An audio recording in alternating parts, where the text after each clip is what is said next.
Good evening friends, stock సుదర్శనకి స్వాగతం. ఈరోజు date వచ్చేసరికి 05 ఫిబ్రవరి 2026. ఈరోజు మార్కెట్ క్లోజింగ్కి కొన్ని బుల్లిష్ అండ్ బేరిష్ స్టాక్స్ని షేర్ చేశాను. అలానే కొన్ని బాటమ్ నుంచి బౌన్స్ బ్యాక్ అవుతున్న స్టాక్స్ని కూడా షేర్ చేశాను. దయచేసి వీడియోని చివరి వరకు చూడండి. Standard disclaimer: I am sharing this only for educational and informational purpose. Please do not make any trade based on the view shared in the video. వీడియోలో మనం ఫర్దర్గా ఒక్కొక్క స్టాక్ని ఇన్ డీటెయిల్ అనాలిసిస్ చేద్దాము. మన ఫస్ట్ బుల్లీ స్టాక్ కనుక చూసినట్టయితే Birla soft దాని యొక్క ప్రీవియస్ రెసిస్టెన్స్ 445ని ఈరోజు అది స్ట్రాంగ్ బుల్లిష్ క్యాండిల్తో బ్రేక్ చేయడానికి ట్రై చేస్తూ ఉంది. సో దాని యొక్క సపోర్ట్ మనం చూసినట్టయితే 400 దగ్గర ఉంది. ఇది గత కొన్ని రోజులుగా హయ్యర్ సైడ్ ఫామ్ చేస్తూ ఈ స్టాక్ ఈరోజు దాని యొక్క ప్రీవియస్ రెసిస్టెన్స్ని బ్రేక్ చేయడానికి ట్రై చేస్తుంది. ఇంకొకటి అదర్ ఐటీ స్టాక్స్ అన్నీ మనకి డౌన్వర్డ్ డైరెక్షన్లో ఉంటే ఈ స్టాక్ స్ట్రాంగ్ బుల్లిష్ అప్వర్డ్ డైరెక్షన్ని పర్ఫామ్ చేస్తూ ఉంది. సో ఇది మనం వాచ్ లిస్ట్లో యాడ్ చేసుకోవచ్చు. మన సెకండ్ స్టాక్ కనుక చూసినట్టయితే క్యూమిన్స్ ఇండియా కనుక చూసినట్టయితే దాని యొక్క రీసెంట్ సపోర్ట్ 4000 దగ్గర నుంచి ఈరోజు స్ట్రాంగ్ బుల్లిష్ క్యాండిల్తో దాన్ని ప్రీవియస్ రెసిస్టెన్స్ని బ్రేక్ చేయడానికి ట్రై చేస్తుంది. సో మనకి ఆర్ఎస్ఐ కనుక చూసినట్టయితే 63 ఆర్ఎస్ఐ ఉంది. సో ఇది కానీ మనకి కొంచెం బిలో 55కి వస్తే తిరిగి మనం మన వాచ్ లిస్ట్లో యాడ్ చేసుకోవచ్చు. నిన్న ఈ కంపెనీకి రిజల్ట్స్ వచ్చే మేబీ ఈరోజు ఇంత లాంగ్ బుల్లిష్ క్యాండిల్ ఫామ్ అవడానికి నిన్నటి రిజల్ట్స్ ఒక కారణం అయి ఉండొచ్చు. మన థర్డ్ బుల్లిష్ స్టాక్ కనుక గమనించినట్టయితే టొరెంట్ పవర్ కనుక చూసినట్టయితే దాని యొక్క రీసెంట్ సపోర్ట్ 1252 దగ్గర దాని యొక్క రీసెంట్ సపోర్ట్ ఉంది. ఇది స్లోగా హయ్యర్ హై ఫామ్ చేసుకుంటూ ఈరోజు దాని యొక్క రెసిస్టెన్స్ 1400ని బ్రేక్ చేసి అబోవ్ క్లోజ్ అయ్యి ట్రై చేస్తూ ఉంది. సో ఫ్యూచర్లో కూడా ఇది తిరిగి అప్ సైడ్ వెళ్తుందా అనేది మనకి డేస్లో తెలుస్తూ ఉంది. దాని యొక్క ఆర్ఎస్ఐ కనుక చూసినట్టయితే మనకి 60 దగ్గర చూపిస్తూ ఉంది. సో మనం కొద్దిగా ఆర్ఎస్ఐ బిలో 55కి వచ్చినప్పుడు తిరిగి మనకి ఒక వాల్యూ జోనా అనేది చూసి ఆ టైంకి మనం మన వాచ్ లిస్ట్లో యాడ్ చేసుకోవచ్చు. ఇప్పుడు మనకి లోయర్ సైడ్ నుంచి బౌన్స్ బ్యాక్ అవుతున్న కొన్ని స్టాక్స్ చూద్దాము.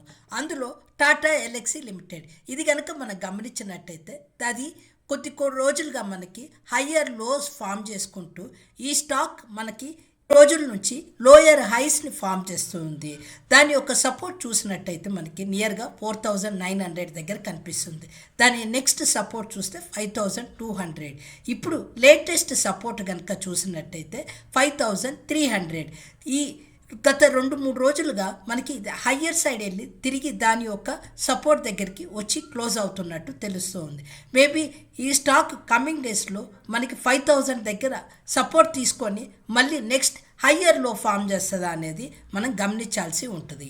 సో మన సెకండ్ స్టాక్ కనుక గమనించినట్టయితే అమర్ రాజా ఎనర్జీ, పాత పేరు అమర్ రాజా బ్యాటరీస్. సో ఇది కనుక మనం గమనించినట్టయితే హయ్యర్ లోస్ ఫామ్ చేసుకుంటూ మనకి ఈ స్టాక్ దాని యొక్క 800 దగ్గర ఒక సపోర్ట్ని ఫామ్ చేసి రీసెంట్గా చూసినట్టయితే మనకి ఈ 800 సపోర్ట్ని తీసుకొని కొద్దిగా హయ్యర్ సైడ్ వెళ్తున్నట్టు తెలుస్తూ ఉంది.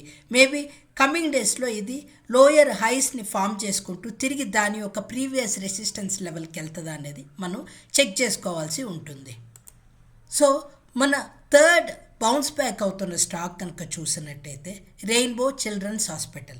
సో చిల్డ్రన్ హాస్పిటల్ కనుక చూసినట్టయితే మనకి ఈ స్టాక్ కూడా గత కొన్ని రోజులుగా ఆల్మోస్ట్ 1600 నుంచి లోయర్ హైస్ని ఫామ్ చేసుకుంటూ ఈ స్టాక్ 1000 దగ్గర మనకి ఒక స్ట్రాంగ్ సపోర్ట్గా కనిపిస్తూ ఉంది. లాస్ట్ 2 డేస్గా గమనించినట్టయితే మనకి హ్యాంగింగ్ మ్యాన్ క్యాండిల్ ఫామ్ చేసి దాని యొక్క సపోర్ట్ని రెస్పెక్ట్ చేస్తున్నట్టు తెలుస్తూ ఉంది.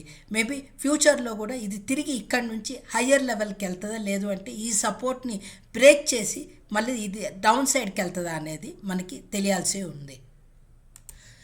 ఈరోజు మన ఫస్ట్ బేరీ స్టాక్ కనుక చూసినట్టయితే వరుణ్ బేవరేజెస్ లిమిటెడ్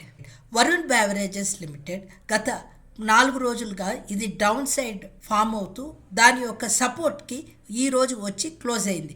మేబీ ఈ సపోర్ట్ని బ్రేక్ చేసి కిందికి డౌన్ సైడ్ వెళ్తుందా లేదు అంటే ఈ సపోర్ట్ని రెస్పెక్ట్ చేస్తుందా అనేది మనకి కమింగ్ డేస్లో తెలియాల్సింది. బట్ ఈ రోజుటికైతే మనకి ఇది బేరిష్గా కనిపిస్తూ ఉంది. సో ఫ్యూచర్స్ని ఒకసారి చెక్ చేద్దాము.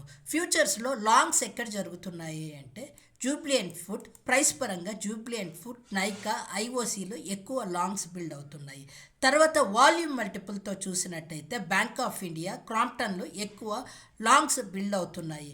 అది షార్ట్స్ ఎక్కడ జరుగుతున్నాయి అంటే మనకి సుజులాన్, తర్వాత వచ్చేసి ఎన్బిసిసి, ఆర్వీఎన్ఎల్లో ఎక్కువ షార్ట్స్ బిల్డ్ అవుతున్నాయి ప్రైస్ పరంగా. అది మనకి వాల్యూమ్ మల్టిపుల్తో చూసినట్టయితే బిఈఎల్, బిహెచ్ఈఎల్, యాక్సిస్ బ్యాంక్, మళ్ళీ వచ్చేసి ఏబీ క్యాపిటల్ అండ్ అశోక్ లేలాండ్లో కూడా ఎక్కువ మనకి వాల్యూమ్ మల్టిపుల్తో అవుతుంది. యాక్సిస్ బ్యాంక్, అశోక్ లేలాండ్ కనుక గమనించినట్టయితే మనకి రీసెంట్గా హయ్యర్ సైడ్ ఎక్కువ మూవ్ అయ్యింది. షార్ట్ కవరింగ్ ఎక్కడ జరుగుతుంది అంటే సెయిల్, తర్వాత కెనరా బ్యాంక్లో షార్ట్ కవరింగ్ జరుగుతుంది. అదే లాంగ్స్ ఎక్కడ అన్మైండ్ అవుతున్నాయి అంటే ఎంసీఎక్స్, నేషనల్ అల్యూమినియం, ఎటర్నల్, ఎన్ఎండిసిలో మనకి ఎక్కువ లాంగ్స్ అన్మైండ్ అవుతున్నాయి. ఇప్పుడు మనం కామెక్స్లో live silver and gold prices చూసినట్టయితే సిల్వర్ $77 దగ్గర ట్రేడ్ అవుతుంది, గోల్డ్ $4,888 దగ్గర ట్రేడ్ అవుతుంది. అదే మన ఈటీఎఫ్స్ ఎక్కడ క్లోజ్ అయ్యింది అంటే గోల్డ్ ఈటీఎఫ్ $129 దగ్గర క్లోజ్ అయింది. అదే సిల్వర్ ఈటీఎఫ్ చూసినట్టయితే $235 దగ్గర క్లోజ్ అయ్యింది. ఈ వీడియో మీకు నచ్చినట్టయితే please do like, share and subscribe to our channel. Please also give a comment in the comment section. It really encourages us. Thank you.